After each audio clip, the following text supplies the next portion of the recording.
Facebook এখন ধামাকা offer দিচ্ছে, ধামাকা। প্রত্যেকটা কন্টেন্ট ক্রিয়েটারকে এখন লক্ষ লক্ষ টাকা আয় দেবে, আমাকে দিচ্ছে।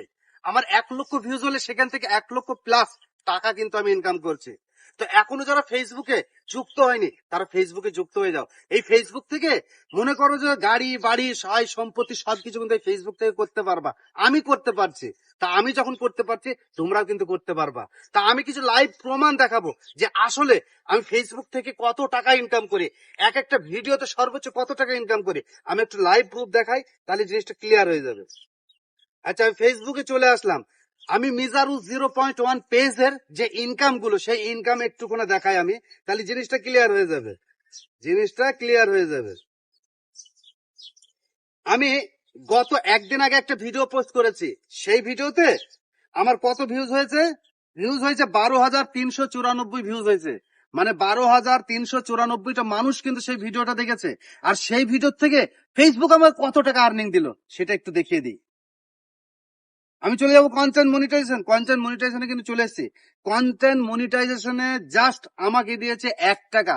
তাহলে এই যে 12,300 কতটা ভিউজ ছিল, সেখান থেকে আমাকে দিয়েছে কত?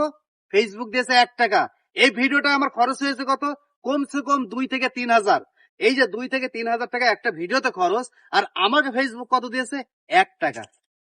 আচ্ছা, আরো আমি প্রমাণ দেখিয়ে দিচ্ছি, তারপরে আমি বিস্তারিত কথা বলছি। আমি এখানে আর একটা ভিডিও আছে যেটা 3 দিন আগে আমি পোস্ট করেছি।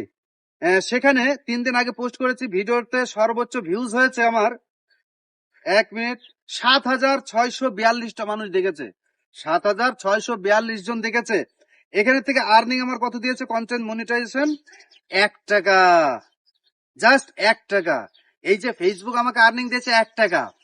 এই যে আমি পিছনের কথাগুলো বললাম যে লক্ষ লক্ষ টাকা ইনকাম, কিছু মানুষ ভাবে, কিছু মানুষ মিজারুল 0.1 পেজে এসে কমেন্ট করে যে ভাই এটা হচ্ছে ইনকামের বা একটা বিজনেস, তোমরা যে কাজগুলো করছো এগুলো একটা বিজনেস। আরে ভাই, একটা ভিডিওতে আমাদের সর্বোচ্চ খরচ হয়, সর্বনিম্ন খরচ হয় 2,000 টাকা। সর্বনিম্ন খরচ হয় 2,000 টাকা। আর সেই ভিডিওতে যদি 10,000 15,000 ভিউজ হয়, সেখান থেকে আর ইনকাম হয় 1 টাকা। ভাই এইতে ভাত নেই। এই যে মানুষকে দিচ্ছে বা যারা মানুষকে দিচ্ছে তাদের মনটা বড় ভাই। কারণ টাকা পয়সা অনেকেরই আছে, নেই কার টাকা পয়সা নেই কার, কিন্তু দেওয়ার মতো মন মানসিকতা সবারই থাকে না। তো ভাই তাদের জন্য দোয়া করো, যাদের দেওয়ার মতো মন মানসিকতা আছে তাদের জন্য দোয়া করো, তাদের রাস্তার কাটা হয়ে থেকো না। কাটা হয়ে থাকলে দুনিয়াও নষ্ট, আখেরাতও নষ্ট। কথাটা মাথায় রেখো।